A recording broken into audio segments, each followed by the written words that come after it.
Do you need a big voice in order to sing opera? I know there's a lot of confusion about what opera singers should sound like, or maybe there's just some misconception, so let's talk about it today.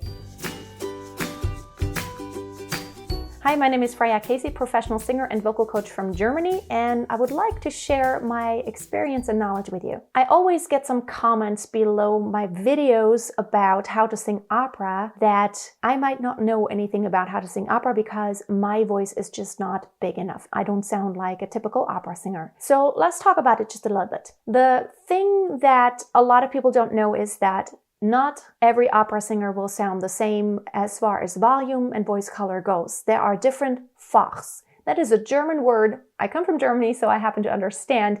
It actually literally means shelf or a compartment. So we can basically divide up voice types. There's not just soprano. When you, of course, hear of an opera singer, a soprano, you might think of Monserrat Caballe. She's an awesome singer. She is massive in body size. And that's the first misconception that a lot of people have, that in order to have a big operatic voice, you probably need a large body. Luciano Pavarotti was more on the bigger side, but nowadays the trend goes more in the direction of not having to be large-sized. And by the way, it is totally untrue that the size of your voice depends on the size of your body. Your voice does not come from your body mass or fat. In fact, the voice volume and the voice size has so many factors that influence, but mainly it's resonance. And resonance doesn't take place in your gut, but mostly anywhere from your chest area up to your head. So there are some awesome examples of pretty good-looking opera singers. And they also have a pretty good-sized voice. But let's come back to FACH.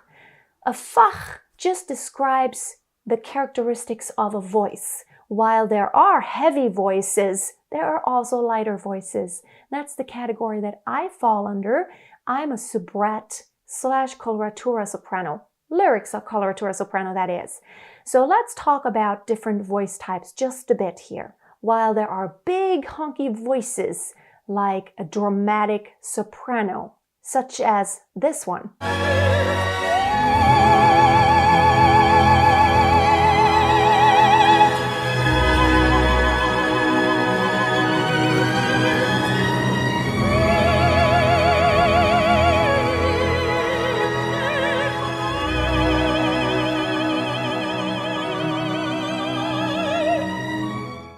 There are also very light and more agile type of voices, like this one.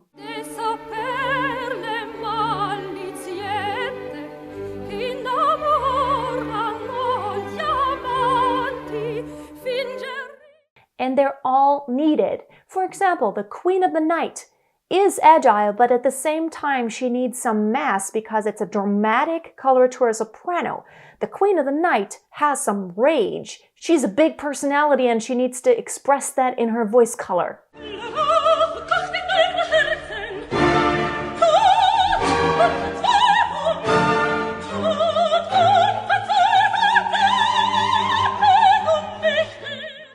But then there are those cute little girls. They have a more light voice color, such as maybe Susanna in Le Nozze di Figaro.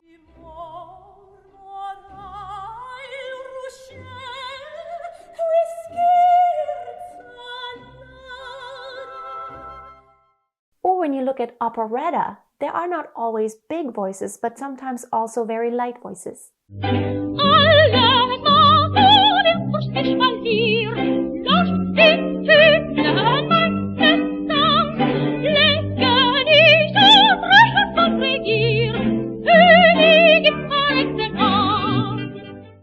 Here's another thing to consider. 200 years ago, there were not big, gigantic opera houses. So during Mozart's time, it was performed more in smaller venues. So Mozart pretty much composed for the king and all the people that he invited to be entertained. So these were usually smallish theaters that were easy to be filled by a smaller orchestra with smaller voices. Also, that was just the beginning of brass instruments. Before that, there were more woodwind instruments. So when you're singing a Handel or a Bach aria, you usually need more agility and maybe not huge voice.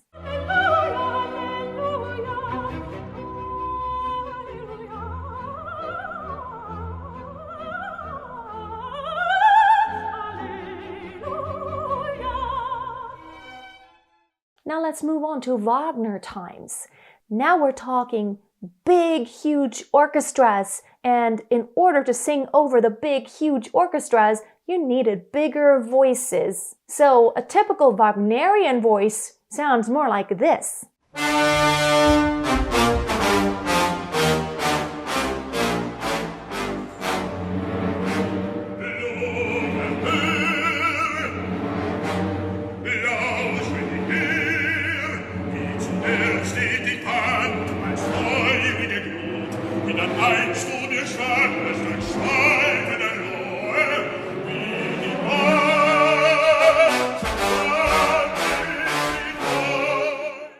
But even in the last century, the trend has changed.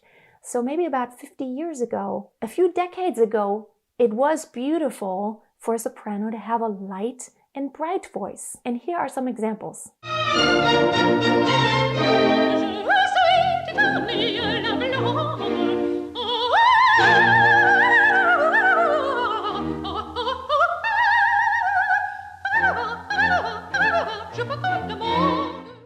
Whereas nowadays there seems to be a trend to really associate opera with huge, gigantic voices, and that's what people really want. So when I studied opera back in college, I was categorized as a soubrette and lyric coloratura soprano, which doesn't mean I have the lightest, brightest voice ever, but I definitely don't have that big, hunky voice. And I always got the lead roles when I worked as a professional opera singer, but those lead roles were appropriate for my FACH. And here are some examples.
So in answer to the question if you need a big voice to sing opera, no, if you don't have a huge, gigantic voice, you still can carry over an orchestra.